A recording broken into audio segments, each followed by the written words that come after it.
Buenas, nosotros somos el grupo 2, integrado por Evelyn de la Cruz e Irene Michel de la Rosa. Estamos cursando la asignatura de ética profesional con el licenciado Fernando García. En el día de hoy vamos a abordar un tema muy interesante. Los temas que vamos a abordar son las distinciones conceptuales de la moralidad positiva, moralidad y ética, y la evidencia del lenguaje, sus relaciones, las diferencias entre la búsqueda personal de felicidad y el deber hacia los demás. Basado en el texto de Guarilla, el tema arranca con una reflexión acerca de la ética, donde nos muestra diferentes conflictos, diferentes situaciones de la vida. A partir de ahí surge la necesidad de una reflexión ética, a partir de conceptos como el deber para uno mismo y lo que deseamos. Antes de abordar esta exposición, tenemos que conocer el término de ética y moral, como lo plantean algunos filósofos, como Platón. Según la filosofía de Platón, la ética está basada en la virtud, que es el hábito de obrar bien por la disposición constante del alma, o las acciones conforme o la ley moral. Según Aristóteles, la virtud moral es un hábito o facilidad adquirida por la repetición de actos para elegir y ejecutar el bien honesto, sin dejar atrás que la palabra ética procede del término ethos y significa lo que da carácter o modo de ser. En este sentido, la ética es lo que da forma a la moral, que de acuerdo con Aristóteles, el carácter está formado por la costumbre. Ahora vamos a hablar acerca de la moralidad, pero primero vamos a definir la palabra moral. Y entendemos por moral, en sentido estricto, aquello vinculado exclusivamente con obligaciones. Y lo que tiene que ver con obligaciones tiene que ver de alguna manera con principios o con normas. Ahora, la moralidad es la moral que aplicamos en nuestro comportamiento. Es discutible si nuestra práctica moral, que es la moralidad, tiene un origen natural o es creada por la costumbre social. Cuando hablamos de moralidad de una acción, no estamos diciendo que simplemente esa acción responde a alguna concepción moral de un grupo, sino que está sosteniendo que de alguna manera que la moralidad de la acción excede las convicciones individuales y puede ser sostenida objetivamente. Ahora vamos a hablar de la moralidad positiva. La moralidad positiva es cuando hacemos referencia a la moral de una determinada institución, a la moral de una familia, de un grupo, etc. Es decir, en general, cuando se habla de un conjunto de preceptos que regla un código de conducta que afecta a los miembros de un determinado grupo, entonces todo esto está dentro de lo que llamamos moralidad positiva. La ética. La ética es aquella disciplina que estudia los fenómenos de la moral, que pretende acceder de un modo discursivo y reflexivo al fenómeno moral. Aquí podemos ver un cuadro de algunas distinciones, relaciones y diferencias de la moral, la ética, moralidad positiva, moralidad y ética. Pero primero vamos a pasar a la moral y la ética. La moral es el conjunto de valores que guían la conducta humana, mientras que la ética es la teoría de la moral, disciplina filosófica que estudia la moral. La etimología de la moral es mores y la etimología de ética es ethos, que ambos quieren decir costumbre, carácter, modo de ser y de actuar. Entre las diferencias, la moral es la norma que actúa en la conducta desde el exterior. Sin embargo, la ética influye en la conducta de una persona desde su conciencia y voluntad. Moralidad positiva, moralidad y ética. La moralidad positiva son las concepciones morales que están al interior de alguna institución en particular o algún círculo social cerrado. La moralidad es la evaluación moral de las acciones. Es cuando evaluamos si una acción es moralmente correcta, si está bien o si está mal. Mientras que la ética es la teoría de la moral, disciplina filosófica que estudia la moral, estos fenómenos para fundamentarlo o para rechazar. Para que nos entendamos mejor, es decir, la moralidad positiva tiene que ver con cuestiones que se dan por sentado, es decir, los principios morales que están establecidos en una institución, en una iglesia, en un grupo, etc. mientras que la moralidad es la evaluación de acciones en un plano más general, pero dando también, por supuesto, de una manera lo que está bien y lo que está mal. Por eso, en el libro, en el texto, también se habla de una moralidad crítica, es decir, ya no está tan centrado específicamente en algún tipo de moralidad, sino es la evaluación un poco más abstracta. Pero cuando hablamos de ética, que es lo importante, la ética ya representa una disciplina, es decir, la moralidad positiva y la moralidad están en un plano real, en el plano concreto. Pero la ética es la reflexión de segundo orden, es decir, la ética es como si nos retiráramos del mundo y viéramos a la moralidad y a la moralidad positiva desde afuera y lo analizáramos éticamente. Pero cuando pensamos en los significados, la ética, uno podría preguntarse, si la ética no trata entonces de las cuestiones que tienen que ver con las elecciones personales, con los proyectos de vida, ya que según su definición, esta se encarga de reflexionar sobre los problemas de la moralidad, las obligaciones, pero no de la felicidad. Pero cuando de alguna manera enfrentamos a las elecciones de la vida, un ejemplo que nos presentó el texto, es cuando queremos romper con una vida de convenciones, adoptar una vida más sincera, etc. Estas son también problemas de los que trata la ética. Aunque no sean problemas de la moralidad en sentido estricto, se trata de cuestiones que afectan la concepción de la buena vida, o como lo decían en la ética antigua, de la eudomia, la felicidad. Ahora pasamos al segundo tema, la evidencia del lenguaje, con nuestro compañero Irene. Muchas gracias, querida compañera, por la introducción. Mi nombre es Irene Michel de la Rosa y por el presente medio que nos brinda la tecnología de hoy en día, le estaré exponiendo acerca de la evidencia del lenguaje en la ética, la diferencia entre los tipos de proposiciones, sus criterios de validez y su relación con la felicidad y el deber. Como ya he sabido, el lenguaje es esa capacidad o ese instrumento que tiene y que ha creado el hombre para transmitir, ya sea ideas, conocimientos y sentimientos. Y en el caso de lo que es la ética, no es la excepción. En el enfoque que actualmente utiliza la filosofía para investigar y exponer los aspectos básicos de la moralidad, toma como punto de partida lo que es el lenguaje. Es importante tener esto en mente, porque si bien la moralidad como reflexión crítica está presente ya desde los tiempos de Sócrates, el punto de vista estrictamente filosófico se conforma solamente a partir de lo que es la filosofía de la Ilustración, es decir, a partir de la Edad Moderna. Y en la Edad Moderna, el punto de partida no ha sido el lenguaje, sino lo que llamamos conciencia. Desde este punto de vista, el giro de la filosofía contemporánea hacia el lenguaje es compartido también por la ética.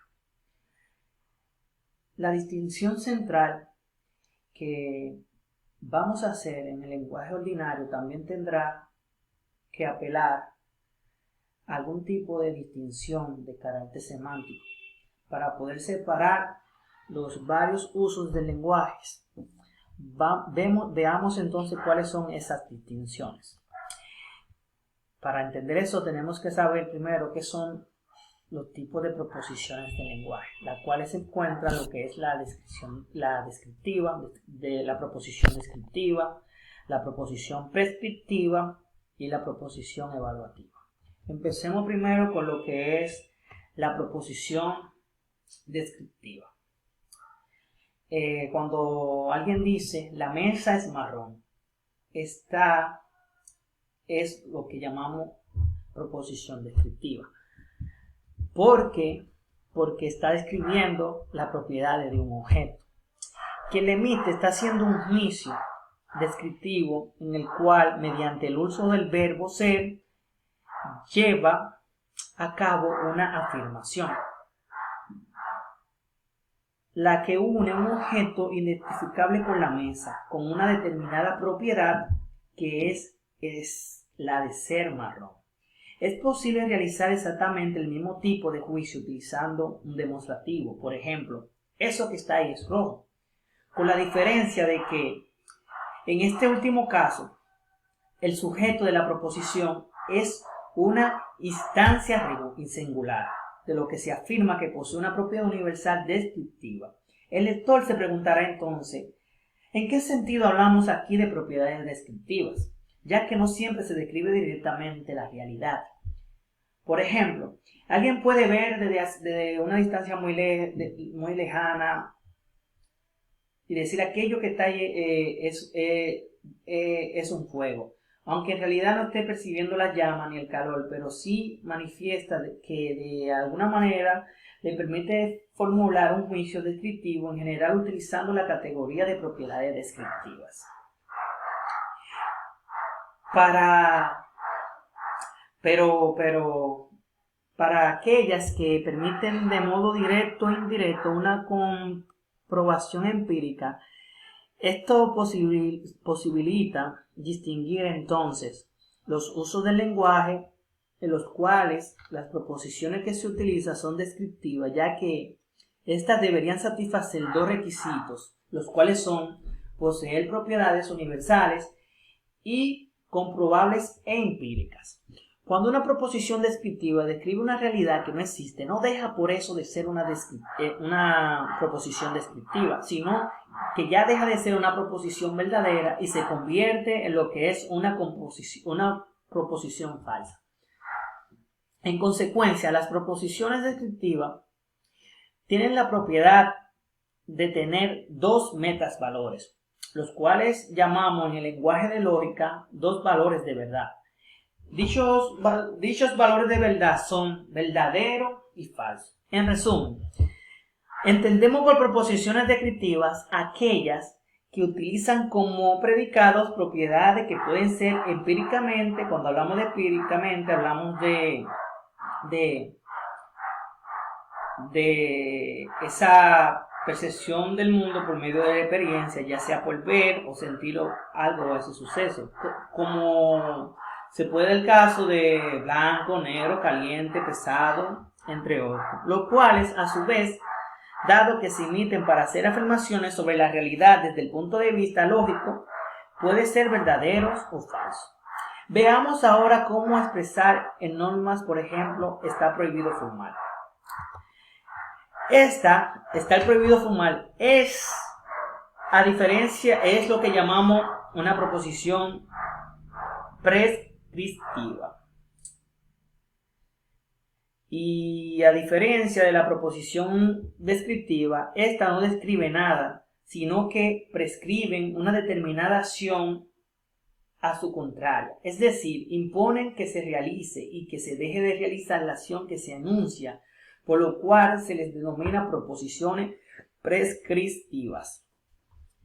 Estas tienen algunas características que la distinguen claramente de la descriptiva, comenzando por el hecho de que la situación a la que se refiere no es previamente existente, sino posteriormente a la proposición misma.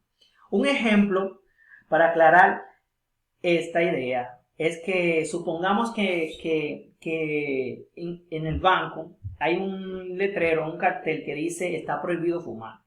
Y supongamos que entra una persona al banco y una persona al banco y entra fumando. Es en ese preciso momento haciendo la acción de fumar. La acción de fumar ordena no se refiere a la que sucede en el momento en que el fumador entra a la habitación, sino a la que tendrá que suceder en el momento inmediato posterior para que aún no ocurra, a saber, dejar de fumar. La relación entonces entre la proposición prescriptiva y el mundo es exactamente inversa a la proposición descriptiva con el mundo. En efecto, mientras que en la relación entre proposición descriptiva y el mundo. Este siempre, lógicamente, anterior a las palabras, puesto que la proposición describe algo que es anterior a ella misma, razón la cual la reconocemos al lenguaje descriptivo, el hecho de referirse siempre a una realidad persistente en la relación entre las proposiciones prescriptivas. En el mundo, la dirección se invierte. Hasta aquí está clara la relación entre la proposición descriptiva y la prescriptiva. Pasemos ahora a lo que son las proposiciones evaluativas. Estas tienen un carácter distinto a la prescriptiva y a la descriptiva, y cuya relación con la ética es bastante estrecha, es decir, que tienen una relación muy estrecha. Consideremos, por ejemplo, esta proposición: fumar no es bueno. A primera vista, advertimos que tiene la misma estructura que las descriptivas, ya que atribuye una propiedad a un sujeto determinado a través del verbo ser, y tiene también la misma estructura de sujeto-predicado. La diferencia reside fundamentalmente en el significado de las propiedades que la estamos educando. En este caso, la proposición "la mesa es buena" no tiene ninguna diferencia en sus componentes con aquella otra. La mesa es diferente exclusivamente en el término bueno. De modo que aquí la diferencia reside en el sentido y en la semántica de la palabra. Bueno, los términos que usamos como bueno, malo, entre otros, traducen una evaluación, es decir, son términos que expresan un valor. Por eso las proposiciones que las contienen reciben el nombre de proposiciones evaluativas o valorativas. Las proposiciones valorativas son aquellas que tienen propiedades que expresan valores o evaluaciones, los cuales no son comparables a las que expresan propiedades descriptivas. Lo primero, en efecto, expresan una actitud del hablante frente a lo que está describiendo, y en otro término, los predicados evaluativos reflejan siempre la valoración y punto de vista del hablante con respecto a un estándar de valor. Por lo tanto, tal proposición valorativa establece explícita y implícitamente una comparación entre el objeto o propiedad actualmente en consideración a una escala gradual de esos objetos o propiedades que difieren por su grado de perfección. Por cierto, los estándares de valores, si bien tienen un aspecto fuerte subjetivo, ya que dependen de la apreciación del hablante, pretende al mismo tiempo una cierta objetividad. Ahora bien,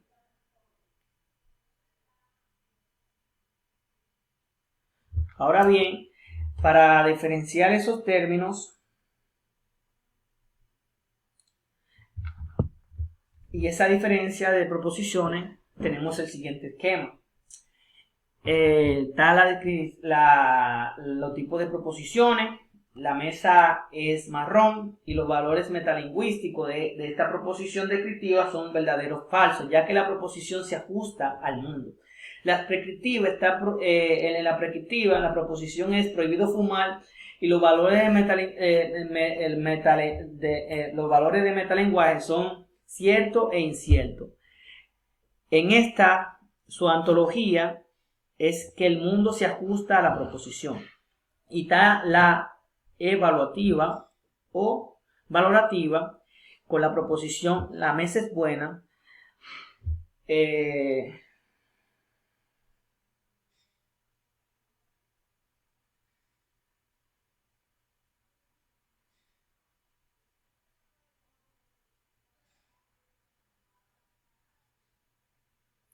En esta podemos ver los valores del metalenguaje.